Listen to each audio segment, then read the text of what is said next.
First of all, thank you everybody for your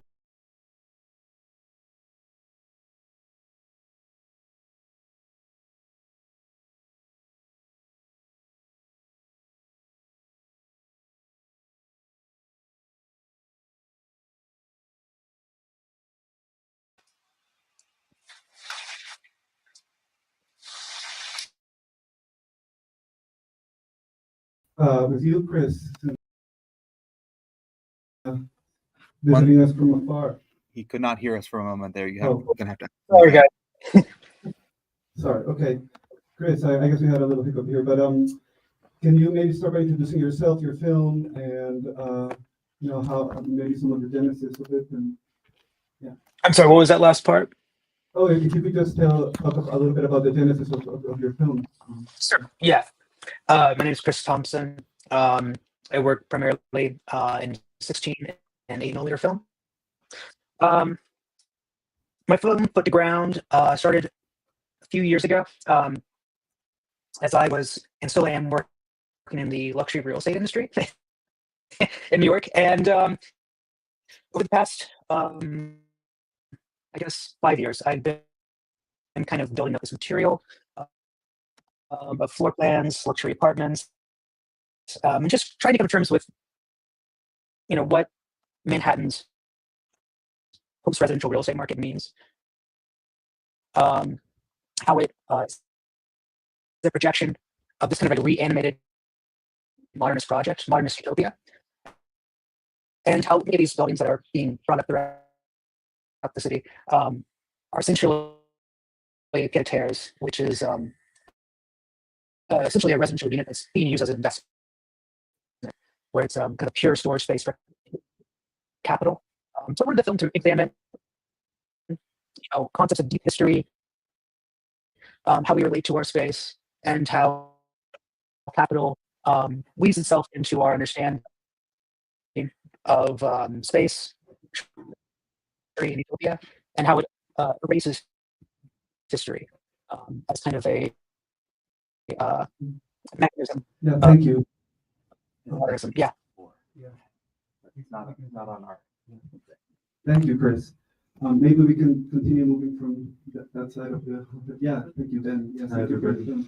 Chris. First, my name is Dalton. My film was the second in the program, the Phalanx. And I have a ongoing interest in the progressive political past of Wisconsin. So I've made a couple of films that are kind of engaging with those histories. Last time I talked about this film, I buried the lead, so I'll try not to do that this time. Ripon, Wisconsin was briefly the home of this agrarian commune that was of interest to me. It's also the town that the Republican Party was founded in, back when that was a progressive abolitionist party. And so I was just really fascinated by the town as a nexus for those political histories, and the film then kind of follows from that starting off point.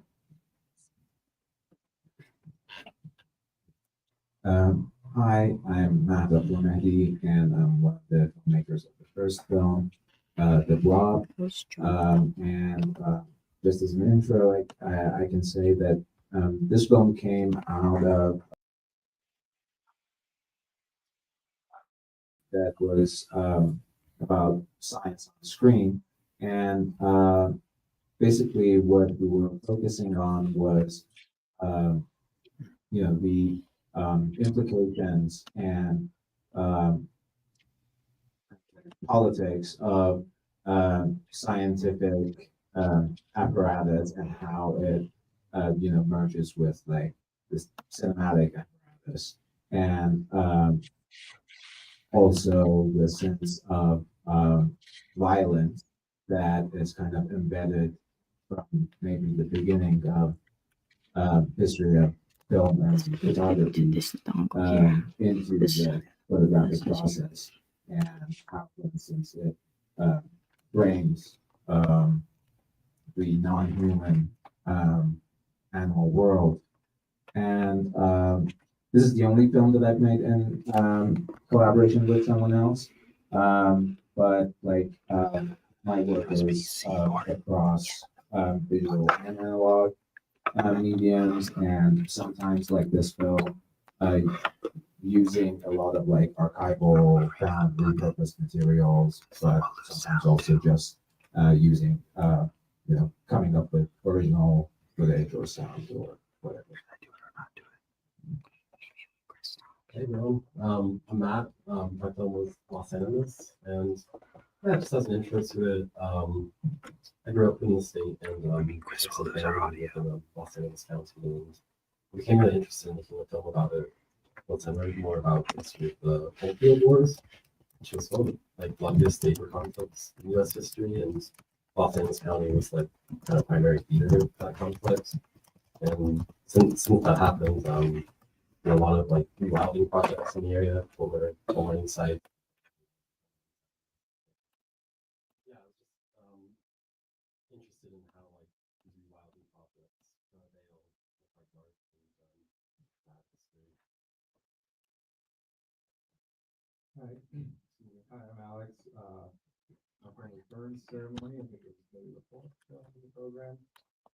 Really, the genesis or origination of this idea was that I was driving by this oil refinery by how 4 or 5. Yeah, I was just quite haunted by it, and I wanted to capture that feeling at night. And I was also kind of interested in the tension between being, finding something to be so visually mesmerizing, even though it's such a destructive place. And then, yeah, the sound ended up being a collaboration with a musician who I connected with over social media, actually.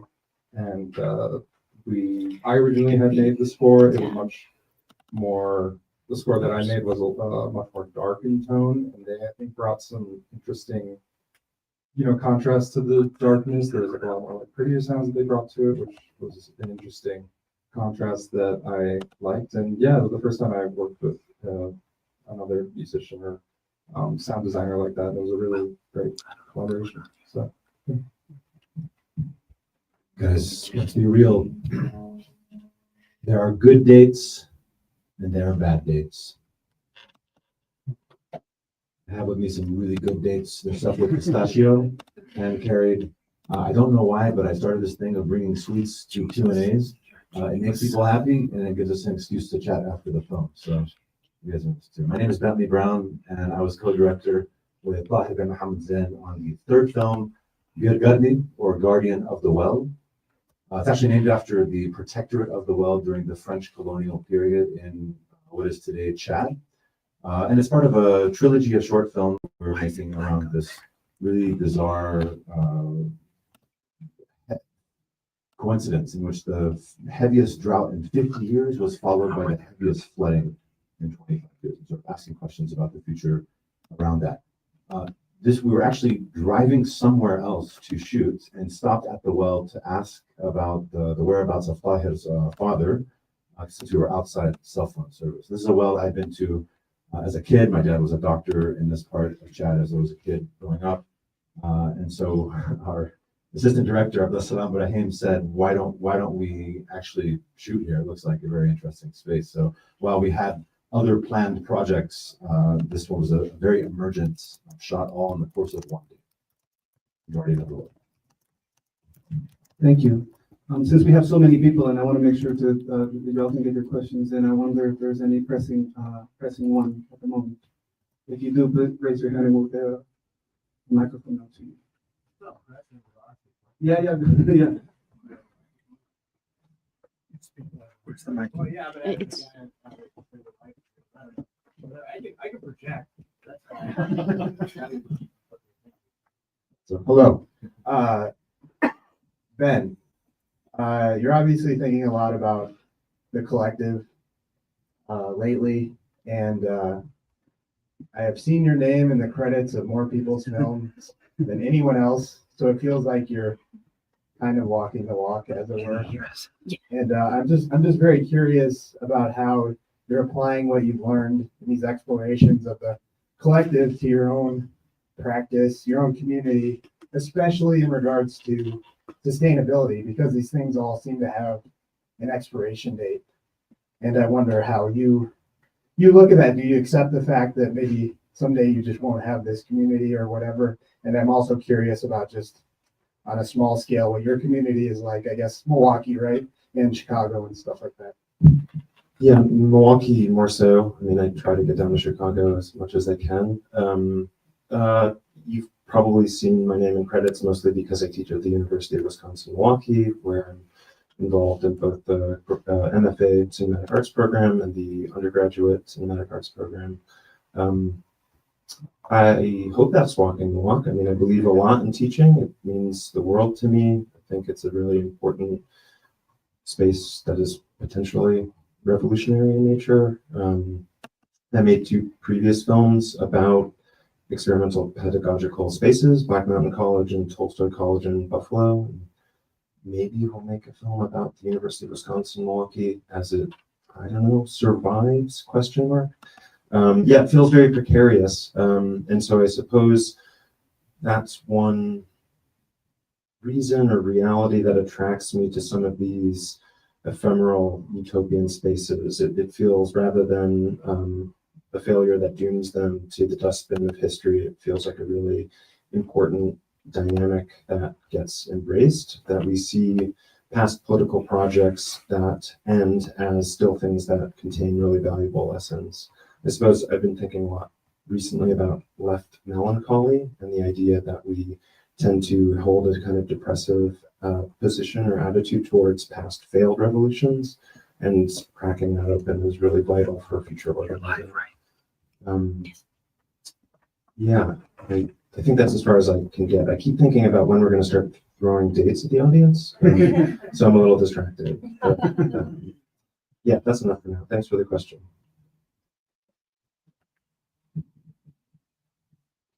I have a general question I'd like to hear from a few of you. This program struck me as very aesthetic, not hard facts, not didactic, most of them. So it's a mix. I usually really like that, but I missed some of the meat in some of it. Like I'm hearing from you now and getting details that I didn't get out of the films. And I realized I had asked Sarah for recommendations, and she knows I like aesthetic films. But this brought up an interesting question for me, and I'd like to know if any of you can comment on that or have an idea. I can do a quick comment from the perspective of the programming of the program. Yeah. I think that one of the main themes that at least I see emerging in these films is more like a haunting or a ghostly element that kind of like hovers over it all. And I understand the concrete factory, but like it was very. I mean, there's a slow cinema component to it. I'm not something meditative. I think that. But if anyone would like to respond to this as well, please. How does the ghost haunt your film? The other thing, is that, well, in the previous question, it was mentioned that Ben appears in many credits. We also had Matt in Ben's film, correct? So maybe we can also talk about collaboration in this sense, that since the previous question was also about community and whatnot. How was that? Yeah, I mean, in terms of the Milwaukee community, the film really couldn't happen without like all the support there. I mean, Ben probably holds the record for the number of times he's seen this. Helped out a lot. Like Tom in the audience did a wonderful job mixing the sound. We have an archivist, Kate Tetchavar, who does the processing.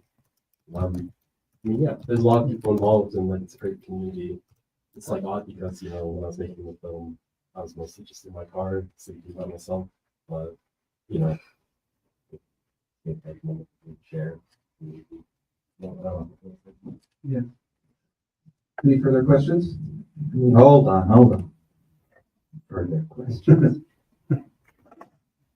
I would answer that last one. I just feel like I'm hogging the mic.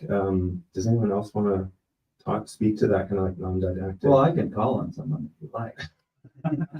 What teacher in the room? I guess I would just say I appreciate that question a lot, and I was thinking about it throughout watching my own film. I wasn't bothered about anybody else's sort of aesthetic approach, but last time I appeared at Mimesis, I said I had a suspicion towards the idea of documentary. And I feel a little personally haunted by the version of this film that isn't explanatory, that doesn't tell you the things like about the state's history, the fact that it coexists with the, within a short historical context of the founding of the Republican Party, so on and so forth, that members of the commune went on to found Ripon College, yada, yada, yada. I was thinking today that, like, for me, I'm interested in utopianism and the idea of utopias, utopia as something that we continue to practice as a horizon, or as like Glissant's notion of that which is missing, which is relevant to now. And so I think to make a film about earnestly about a utopian idea, to make it documentary would somehow betray it, because utopian for me means something creative and active and poetic that is like productive in the moment. And so the poetics allows for a kind of like back and forth reflection between history, the present, and the future that is true to that notion. I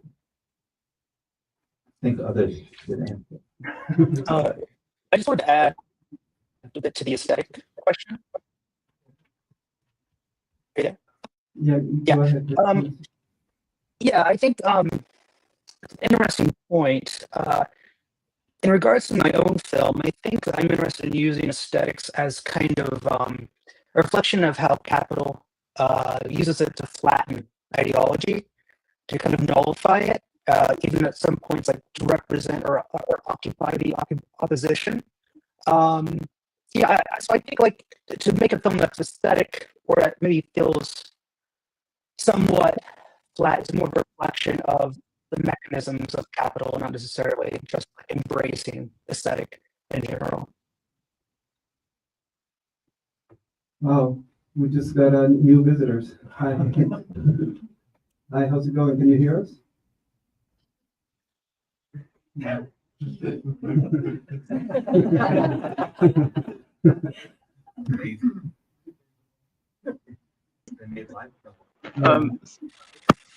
Sorry, are you asking us something? We can't hear really well. Okay, hi. Maybe Hi, everybody. maybe you can introduce yourself and tell us a little bit about your film, Landfill Workers. It was right in the middle of the program. Yeah, we can describe our film. As you saw already, I presume that the movies were already shown. Yeah. We decided to make a movie about a group of lime kiln workers, but to present it as a certain, like, as if it was one continuous process, even though it was like three different people, three different families. And we wanted to kind of streamline that process to make it look as if it was one continuous day, or let's say 3 days of work. And it was a part of a workshop, yes, of a workshop called Kinoeko. And we were divided up in teams, and this is what our group came up with. Thank you. Yeah, I mean, Can you hear us? Can you hear us at all? It's changed. Yes, since we thank did you. this Yeah. morning. So what was plugged in? How are we doing with time? Oh my God. You're good. Okay, there's this thread that goes throughout the film, this notion of invisible labor, maybe, or in some other ways, very glaring. I wonder if there's a way that maybe we can talk about. I mean, and somebody else mentioned labor as well. You know, walking the walk and doing and the involvement of one's like body in these situations. I wonder if there's an exploration that we can do in relation to that, and how you enter these spaces. For example, you eventually entering just like that side of the well, or just like or entering the notion of these burning caves, you know, that have this relation, this history. So I don't know, maybe we can start with you. Something new plugged in. I can maybe have a Well, we callback to the switched question right on now. the aesthetic as well. But this is for me a very concise film. So we've got 5 minutes. So it was, as I edit these 3 films in sequence. That was the first one. I wanted it to be intentionally the shortest. I wanted it to be the most direct. And as I mentioned earlier, it was emergent. It happened in one day, not to complicate things too much. That said, you talk about invisible labor, and there's one of the common questions about the film is we hear someone's narration of their experience with this drought, the utter devastation, the choice of even abandoning the herding lifestyle to try farming, but we don't see the person speaking on screen. These films screen. I don't know where you guys are screening. One of our last festivals was Encounters South African Documentary Festival. In the words of our director of photography, Gabriel Daesung Lee, it seemed like the films span between from activist to nihilist, right? And I would imagine he might consider some of the program here a little bit on the nihilist side, but we find ourselves with this life or death situation around water access as very much almost by default activist. So anyway, in terms of labor, it's also difficult to really abstractify or share the aesthetic aspirations of one's project when you're interviewing someone about 95 of their cows dying, right? And just the one thing that comes up in interviews again and again is we just need water. And our team will be like, we don't have an NGO. We would love to play a role in communicating this scientific, this sort of climate catastrophe or phenomenon that's happening right now. If anything, maybe we lift your story out to the world of nihilistic experiment. I mean, you know what I mean? Like it's an interesting place to be. I think we keep bringing the conversation back to just need water.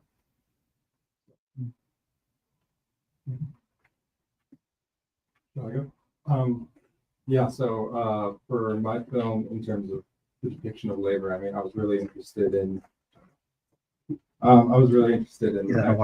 structure that continues to exist like into the night without any humans around it. It feels very like post-human. And so I was really kind of haunted by that as well. And then I guess I can circle back to the aesthetic question as well.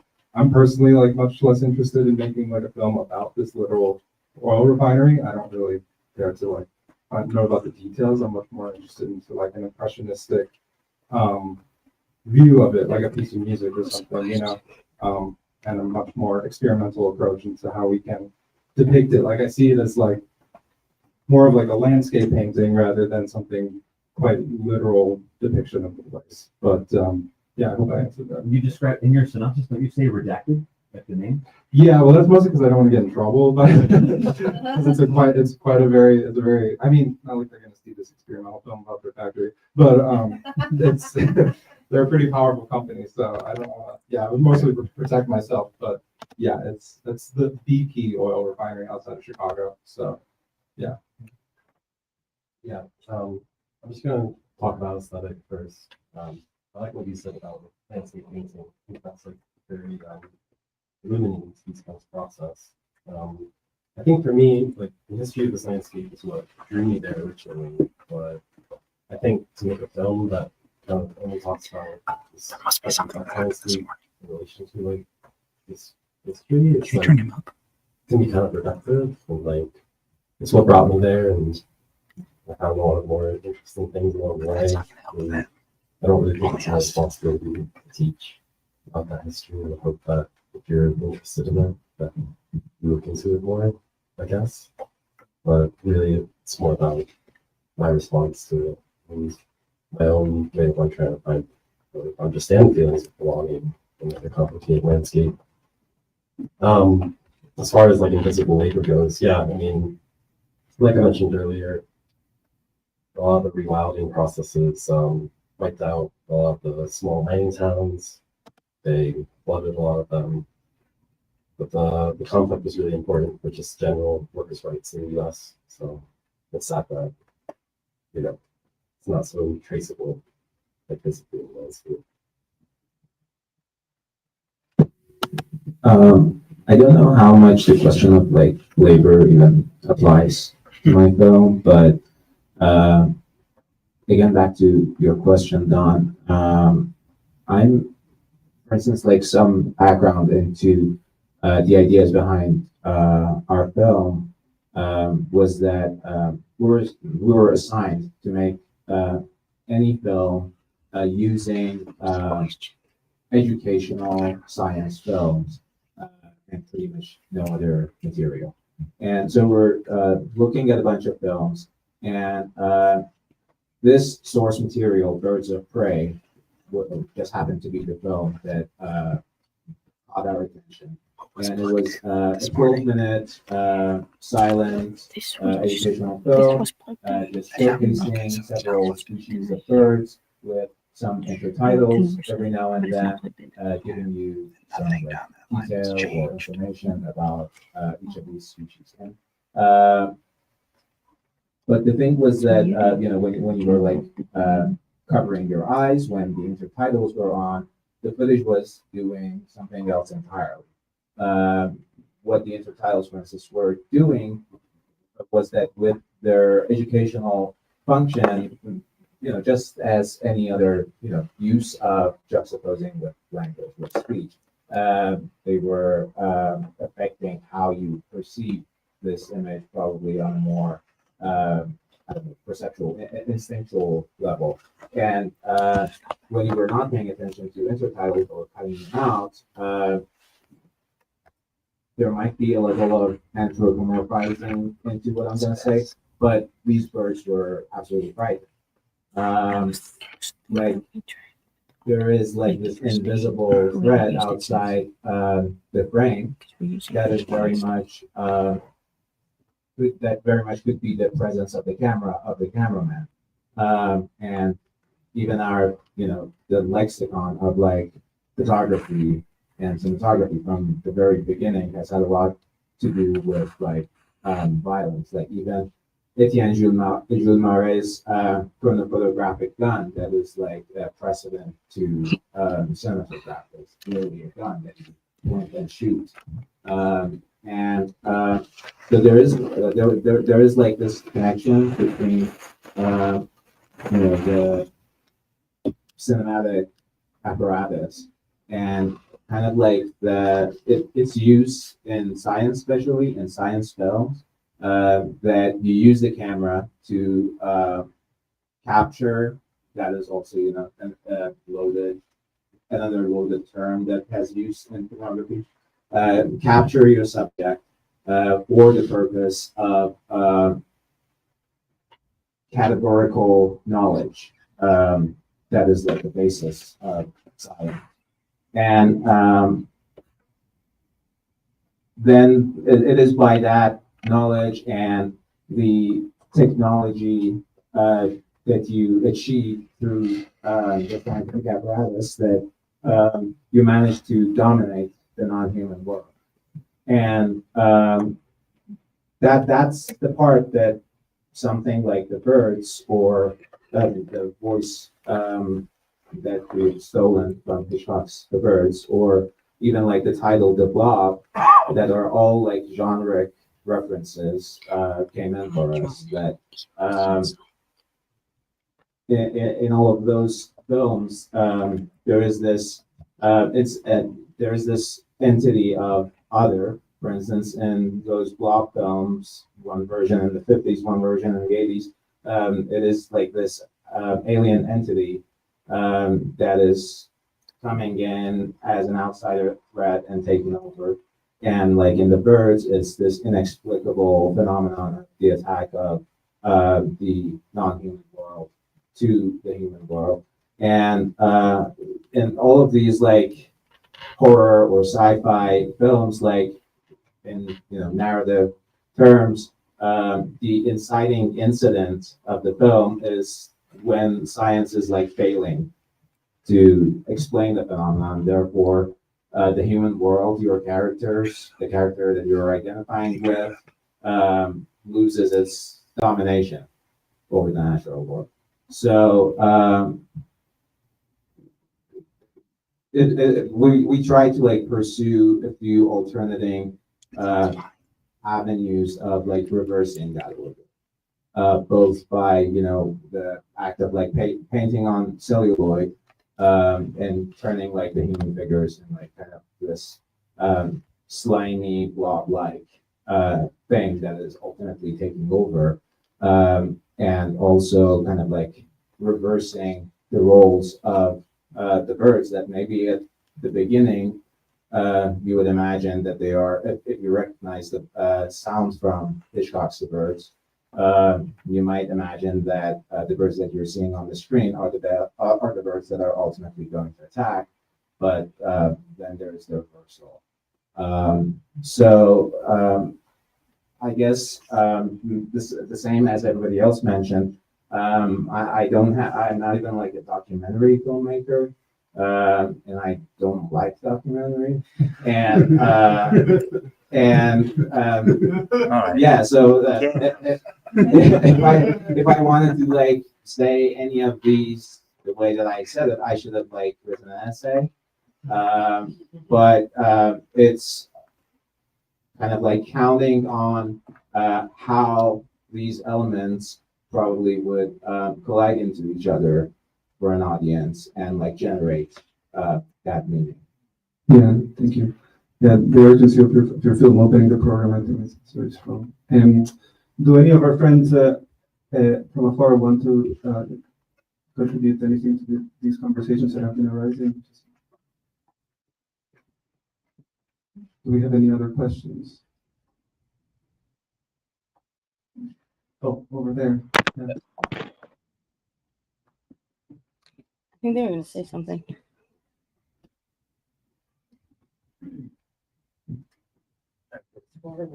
Yeah, thank you. I had a question about the lime film film. You said how you wanted to like concise it into seeming like it was one like through action, you know, when you said it was like multiple families. And I was wondering why you decided to do that.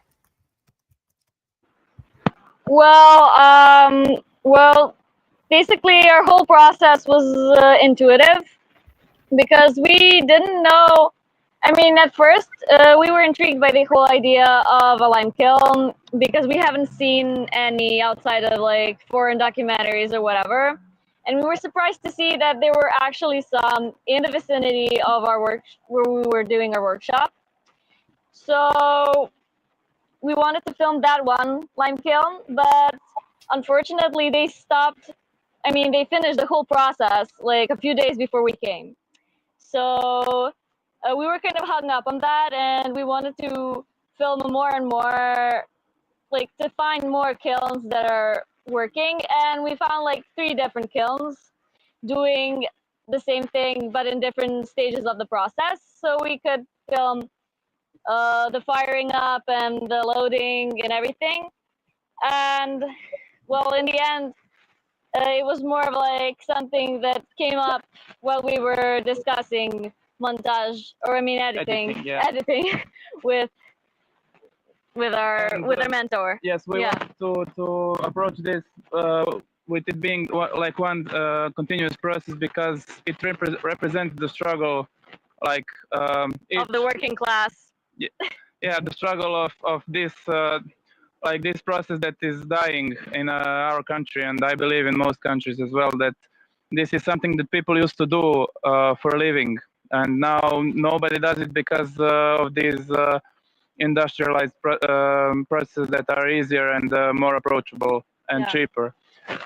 So presenting these 3 families through like it is one represents like that they all have the same struggle, and that it is at least in our country like that. And also because it's the same process, we don't need to divide it up any further. It just streamlines everything into one cohesive narrative. Thank you. Awesome. Thank you. Any further questions? I'm doing with time. I have one question. 10 minutes? Okay. Yeah, so we were talking about this idea of like the invisible labor, and then you brought this idea of utopia as a practice earlier. I'm very suspicious of the word utopia because, you know, like, I don't know if you know this idea of the humanitizing the eschaton, this notion that there is an eventual utopia. I think that part of the reason why I really enjoyed Chris's film at the very end is because it is this kind of blitzed out utopia that comes at the end of like all of these all of these like how do I say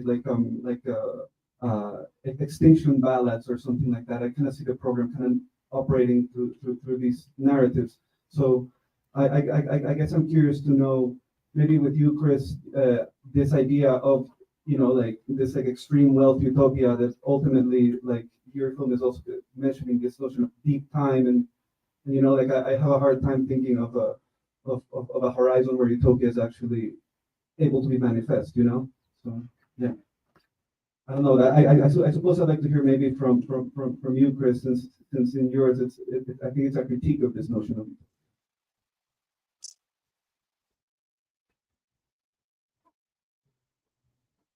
I think you're muted, Chris. There. Okay, can you hear me? Sorry. Yes, the connection is not really I think good. there's an interesting breakdown that after the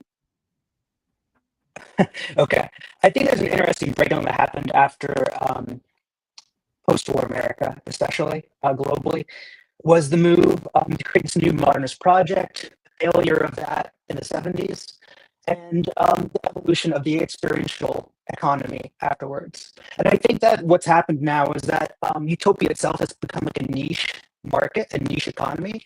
And so now, like, for instance, like in my film, there's these, you know, high-res luxury residential buildings that are kind of like mini micro nations within themselves. So I think that's, you know, there's just kind of like this kind of breakdown into a decentralized utopia that kind of operates through deterritorialization.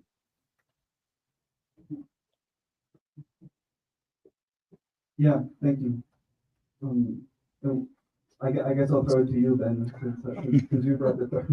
Yeah, I guess I'll just say that I have a specific interest in the legacy of utopian socialists, like those pre-Marxist socialist thinkers. I was, you know, thinking about when the question of labor came up, this idea that the commune that I filmed the former grounds of was inspired by the thinking of Charles Fourier, a zany, interesting, problematic figure. But one of his many interesting, I think, to now, one of his ideas is like doing away with the family unit as this central way of organizing our lives. He's like thinking about industrial relations. And I think there are still valuable ideas in thinking about the challenges of truly living and working together collectively in spaces not defined by private property. And I'm excited by those particular authors. That said, I am a fan of the notion, like how can you organize now toward on the left without a notion of futurity and an idea that there is a better future waiting? And for me, the term utopia, it does that. And I think I'm just interested in like a gentle reclamation. Again, I'm following folks like Jose Esteban Munoz, who is interested in, you know, marginalized utopian gestures or spaces or practices or Renaissance ideas. I think, yeah, it's easy to take issue and be like, utopia, the dirty word. But I don't know, it feels like motivating as, you know, I don't know, someone who continues to wish I could be a better organizer or organizer generally. Like, how do you organize without a utopian dream? No. This is very valuable. Not like I guess it's like the specificity of the utopian labor that you were mentioning earlier. That now this makes complete sense to me. Does anybody else have a question? Or I wonder if any of the filmmakers have a question for one another.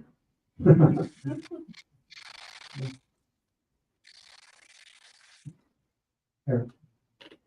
I can't help but respond to Ben here in that, like, I find it to be absolutely the opposite.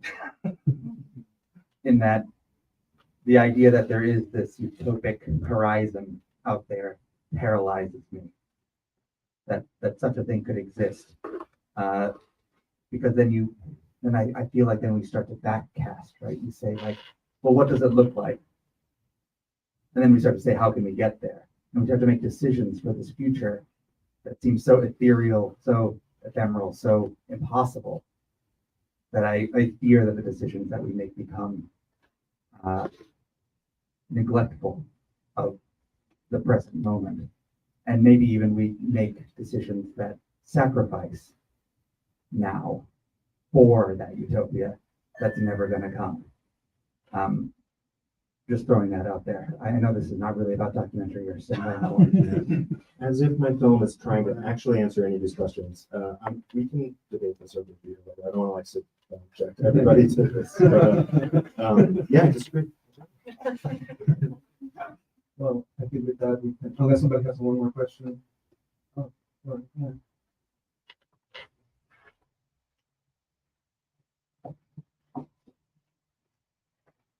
I guess this follows with somewhat of the aesthetic question, and also maybe the utopic or the finding joy in the margins or whatever you're saying. I'm curious about the role of humor, because I think I was really struck by some of the more comedic aspects of the films, and I was really excited by them. So I just want to ask about that, like humor as a productive dramatic force.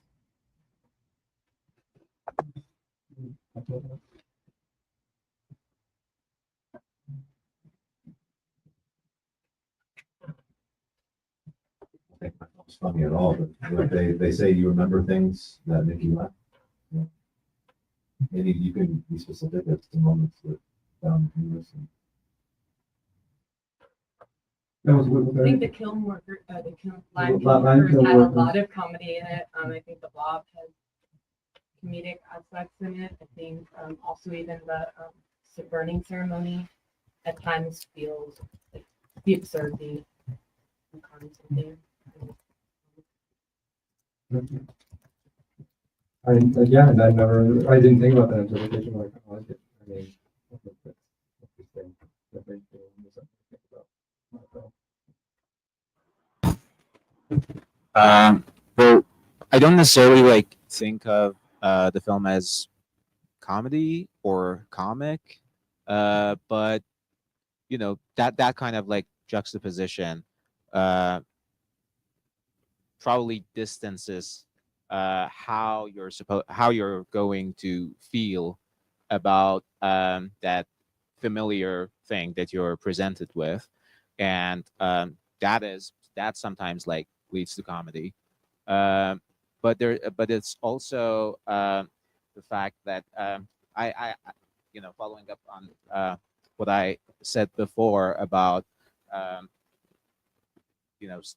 science and its relation to photography, and this the non-human world kind of like being our other, that our monster, and like the birds is a genre film based on that premise, that this world suddenly inexplicably rebels against you, and so based on that thesis, I kind of like see this the function of something like a science film, the opposite of the antithesis of something like a horror or sci-fi film. Like the horror or sci-fi film starts when the science film fails, and by juxtaposing or colliding these two, I think they start both materials kind of like turn against themselves, and that kind of like betrays their original purpose, and that might cause a sense of like comedy or something. Yeah. Yeah, the way that I interpret this is I'm sorry. Oh, the lime. Yeah, sorry, lime kiln workers. My bad. The comedic aspect. Should we talk about the comedic aspect in our work, or? Yes. Yeah. Okay. Yeah. Sorry, it's a little. The sound is very strange over here. And we're sharing a pair of headphones, so it's a little.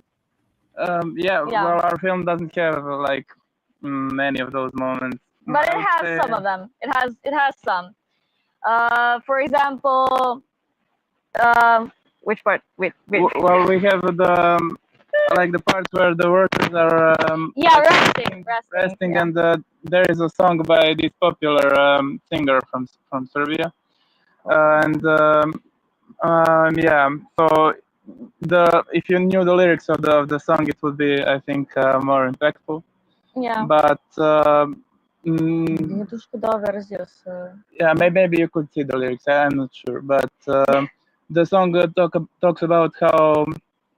It talks about a woman with a broken heart, and she's singing to her ex-lover how God can't help her now, and how her life is so hard, and whatever. And it's juxtaposed against those people who are breaking their backs, working, and they're just resting from putting very heavy rocks in a big hole. So it kind of creates that comedic effect, especially since the work continues right after it, and it's an abrupt cut.